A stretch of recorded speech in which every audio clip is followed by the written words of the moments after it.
Welcome to History at the OK Corral. Don't forget to click like, subscribe, and share this episode with a fellow history lover. And now, on to tonight's episode. Japan, April 13th, 1612. On a tiny island known as Ganryoshima, located between the larger islands of Honshu and Kyushu, a well-known samurai named Sasaki Kojiro stalks the shoreline, growing ever more incensed by the minute. He has an appointment, as it were, to fight another samurai in a one-on-one sword duel. The fight is an intensely serious matter, one that can, and often does, lead to grievous injury and death. Kojiro is an experienced samurai, the elite warrior class that, even at this point in the 1600s, has existed in Japan for centuries. He is a veteran of many such duels, and a highly acclaimed fighter known for his unique fighting style, one that is based upon his unique choice of weaponry. Kojiro employs a katana, the legendary long blade of the samurai, that is substantially longer and heavier than the standard sword. This has enabled him to strike with great power from greater range than all of his opponents thus far. He goes by the fighting name Ganryu, meaning large rock style. It is rumored that Kojiro was a student of the legendary swordsman Toda Saigen, who excelled in the use of the short blade known as the kodachi. The local story holds that after months of sparring with a local short blade master Saigen, Kojiro adopted the long blade katana, a more cumbersome but powerful weapon which better suited the young samurai's physicality. Another account holds that it was actually Kanamaki Jisai, himself a former student of Toda Saigen, who was Kojiro's teacher. Regardless of the origin of his fighting style, the results of Kojiro's natural proclivity and his efforts in training have become the stuff of local legend in recent years. In duel after duel, many of them being to the death, Kojiro has proven his skills and fortitude. He is not only a formidable fighter, he is one of the best, perhaps the best, swordsmen in all of Japan. Since the beginning, in accordance with the samurai tradition of discipline that will eventually become known as the Code of Bushido, Kojiro has made it a point to show up on time and prepared, be it for a training session or an actual duel. Today has been no different, as Kojiro has risen at dawn, said his prayers, donned his armor, and arrived at the appointed place of combat well ahead of time, with a slew of onlookers and assistants in tow. But his opponent on this day has not seen fit to extend such basic courtesy to all involved. This is a major breach of etiquette, and Kojiro is understandably growing increasingly indignant. Finally, a rowboat appears in the distance, placidly making its way towards the island. Though its arrival is by now hours late, the vessel seems to travel at the speed of someone on a sightseeing tour. Finally, the boat rides the gentle waves into the rocky shore, and outsteps an austerely dressed, unkempt, and apparently unhurried man.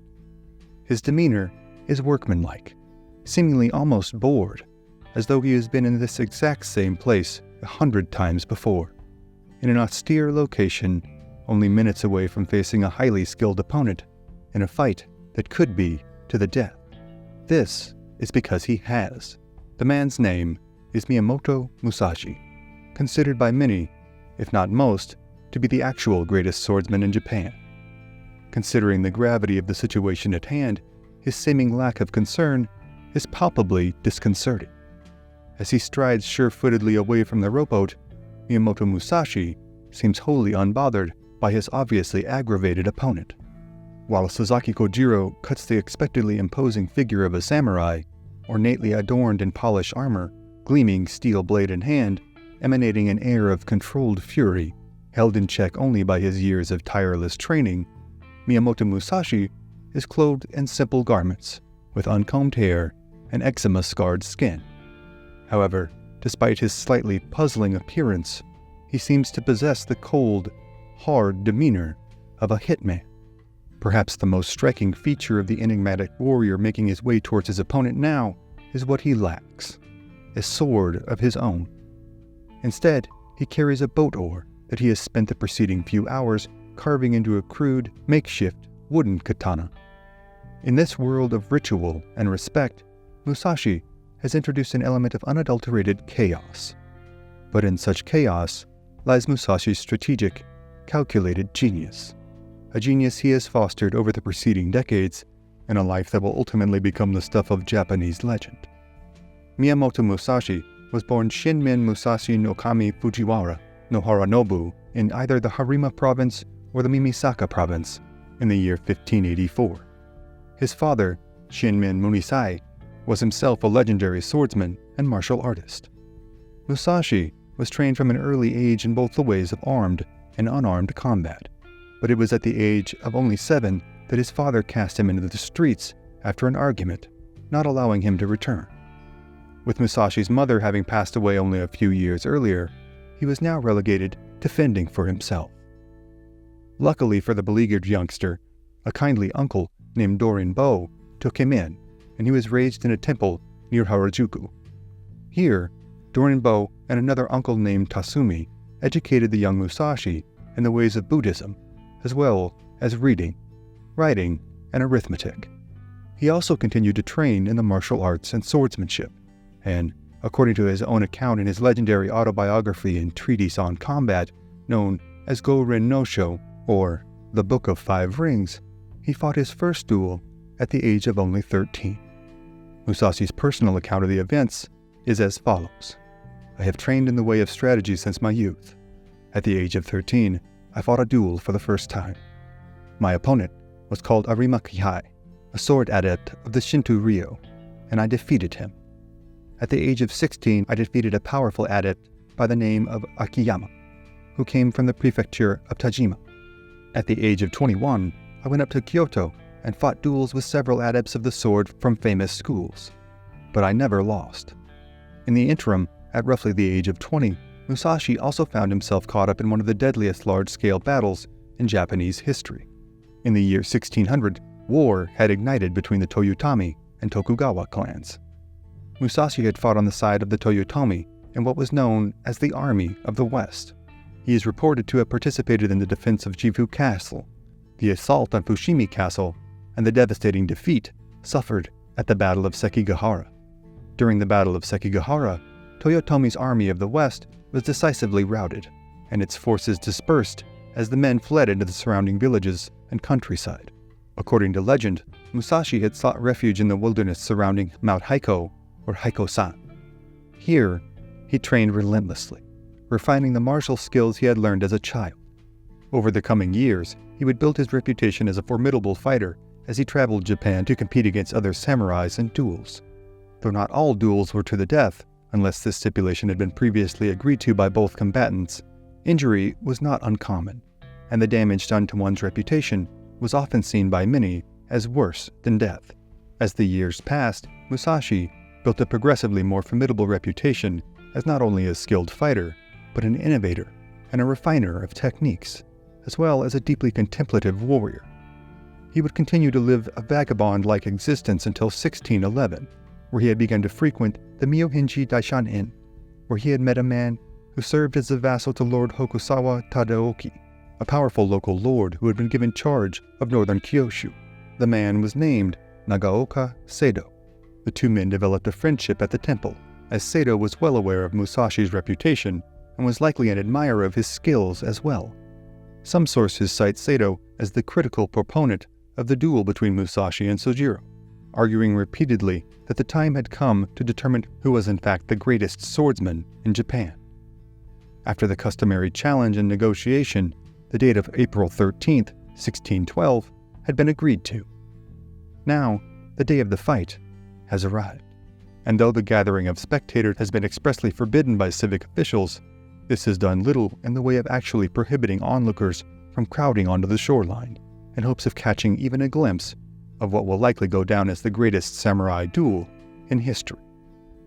Musashi, despite his unkempt appearance and detached, unbothered demeanor here on the rocky shoreline facing down his opponent, has anticipated that Kojiro will in fact be his toughest opponent to date. He knows that he will need every strategic and tactical advantage that he can bring to bear. Thus, every action he has taken today, and every facet of his appearance, has been part of a cold, calculated plan meant to disrupt his opponent's mindset. Musashi has risen late, slowly eaten his breakfast, and made his way to the appointed place of combat under condition of deliberate tardiness. he has shown up not only late, and not only looking as though he has just rolled out of bed, and virtually unarmed save for the boat oar that he carries. Though all of these affronts to the samurai code would seem to the casual observer to have set Musashi up poorly for potential success, in this rare instance, the inverse is proving true.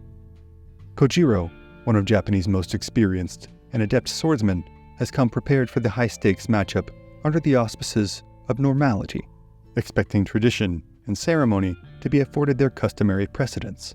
But in introducing these purposeful slights of honor not only to his opponent, but to the spectators and to the event itself, Musashi has masterfully utilized chaos as a means to mentally unbalance his opponent.